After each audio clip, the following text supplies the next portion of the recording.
Hey guys, this is FluteGirl2406 here, giving you my first Thomas & Friends review.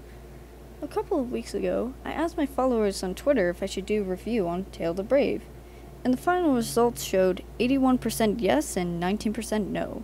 Then I thought about asking my followers their current reviews on the film, since it came out 2 years ago. 2 years? That's a very long time. And from what I gathered, there were a lot of mixed reviews. Some were good reviews and some were not so good reviews.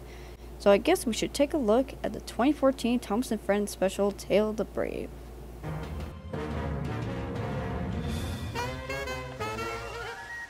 Tale of the Brave.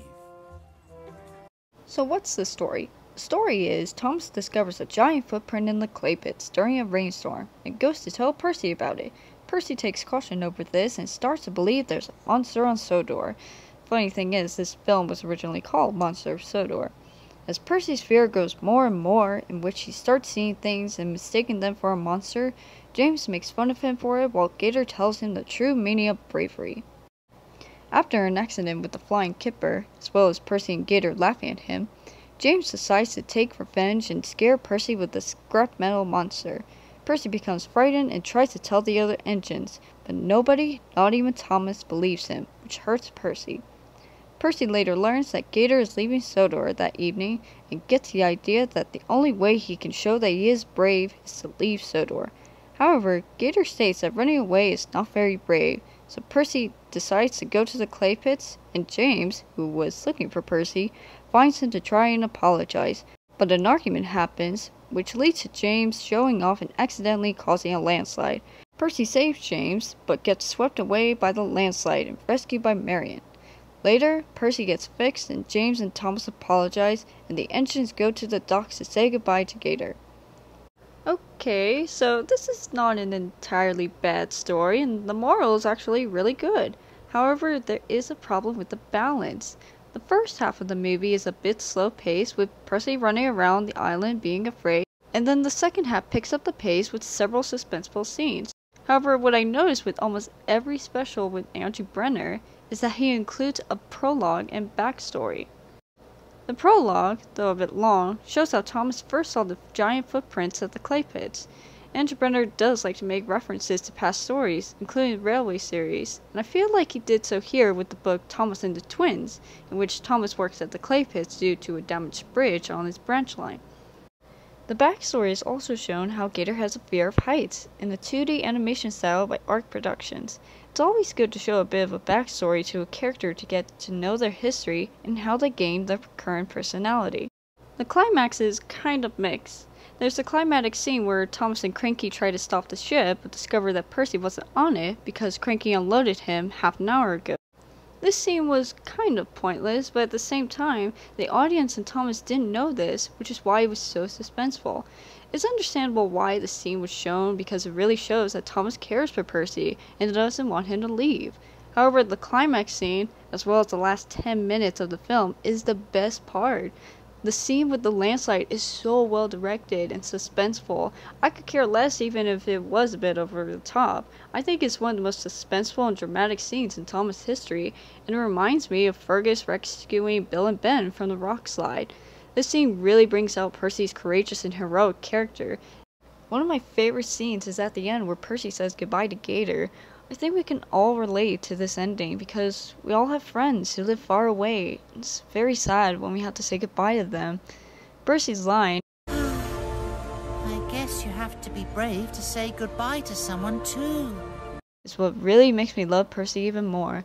The scene was very emotional and heartwarming, and I honestly don't know how else they would write it. The overall story definitely shows a dynamic trio, in which the three main characters are Thomas, the deuteragonist, James, the antagonist, and Percy, the protagonist. This is a step up compared to King of the Railway, in which there are several subplots, but in this case, there are several main characters. I actually kind of like this use of character trio, but it does leave out characters out of the spotlight, like Edward, who only gets one line, and Toby, who doesn't appear at all. Speaking of characters, this is the first time since Day of the Diesel since we've had a character other than Thomas as the main protagonist, and this is the second time Percy is the main protagonist. I feel like it was imperative to develop Percy's character even more, especially after this episode. However, this is where it leads to some problems with Percy's character. I mean, don't get me wrong, there's no problem with showing character development, especially when it's strongly needed, but the way it was told was a bit over the top. There's a scene where Percy is traveling through the fog and he sees Gator coming towards him. Percy thinks it's a monster and he tries to run the other way. The problem here is that Gator's on one line and Percy's on the other, plus Gator's going super slow. If it was like Percy runs away, where Gordon was on the same line as Percy and he was coming in very fast, then I would be extremely terrified. Here, Percy is just letting the fear of the unknown take over him and leads to some over-the-top fearfulness. However, this is where I want to see character development, and it's definitely shown in the climax. Percy finally realizes that he must be brave and rescues James. Again, character development is what I absolutely love, and it's definitely shown later on. Percy's wisdom has grown so much stronger in the last 10 minutes of the film than in the last 10 years. He can still be silly at times and not think twice, but his character development was what really stood out for this special. Thomas's character is kind of in the middle. I'm kind of happy he doesn't take the lead role for once. He definitely has his original personality of curiosity, and he is acting like the big brother to Percy. But it's just really sad that he made the mistake of not believing Percy, and feels guilty about it. This strain in friendship has happened before in the episode Best Friends, where Thomas doesn't tell Percy about him pulling the brass band, but he makes up for it in the end. The same happens here, and you just really feel sorry for Thomas because he didn't really mean to hurt his friend. I feel like he should have at least stood up for Percy, but still, Thomas's split character is why I think he's the deuteragonist of the special. James, on the other hand, though he is the main antagonist, is often too mean. James tries to be superior to Percy by making fun of his fear, but when he gets embarrassed, his jealousy takes over and he tries to get revenge for it. As much as Andrew Brenner wants to show James' boastful side, I don't think James is mean enough to go such lengths and take advantage of a character like that. I mean, he has done so in Percy and the Signal and Trust Thomas, but in those episodes, he just lied. Here, James takes action to take revenge on Percy by scaring him with a scrap monster and continuously making fun of Percy's fear even after he disappears. However, what makes up for it is near the end, where James realizes his mistake and apologizes to Percy. Another really good showing of character development there. I feel like James is more than just a mean character, and I really do hope the writers show his good side soon. Gator, voiced by Clyde Mantle, was definitely the best new character of the special. He had a good backstory about his fear of heights. He gave good advice and acted like the fatherly figure, or the big brother to Percy. The relationship between those two was a bit awkward at times, but it definitely showed a bonding that was just besides Percy and Thomas. It was kind of sad to see him go, but at least he sees Percy again and a long-lost friend. I also liked the design of Gator, which was based on the Columbian Steam locomotive. I also like how he has a similar backstory to Duck's name, in which it's a nickname for a certain physical appearance. I think the only problem I have is that even though Gator's real name is Gerald, his nameplate says Gator. Overall, he was definitely the best new character of the special. Marion, voiced by Olivia Colman, was also a good character and stands out as the second best character. I wish she was shown more in the movie because I really loved her bubbly personality and the fact that she really has a love for digging. I'm glad that her character actually does get some more spotlight in future episodes, and especially Sodor's Legend of the Lost Treasure. I really loved Marion and her design, though I'm not sure how her crew was able to drive her without any front windows. Timothy, voiced by Tim Whitnell, was okay. But like Marion, I wish he got more spotlight in the special because he only appears for about 18 minutes and is only seen once near the end. Kinda disappointing, but thankfully we see more of his character in later seasons. His character here is more like Edward and Boko, where he's in charge and he has to keep Bill and Ben in order. Kinda do wish it was Edward who took over Timothy's role in the special, but then again, Edward needs to be working on this branch line rather than at the clay pits. Reg, also voiced by Tim Whitnell, was a big disappointment.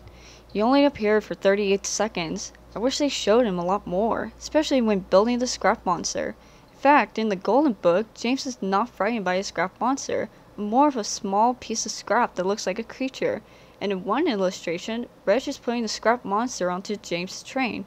I really would have loved to see that.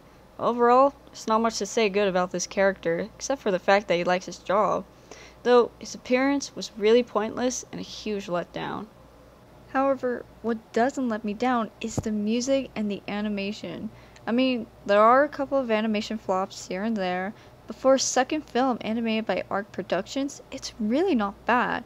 There are so many scenes where they really show not only improvement in animation, but also the lighting, especially the shot of Gator passing by a pond. I also like how ARC uses the season of autumn as a setting. I can't remember the last time we had an episode or special featuring autumn. There's also a showing of a rainstorm, and I believe the last time we saw that was in Splish Splash Splash. ARC Productions did a fantastic job with not only the setting, but also the lighting. Rendering could have been better, but for a second film, they've definitely improved. I also really love the themes that are played at the beginning and end of the movie. It's really sweet and heartwarming. The songs are decent? Well, Monsters Everywhere is definitely a song I listen to during Halloween, because monsters are meh.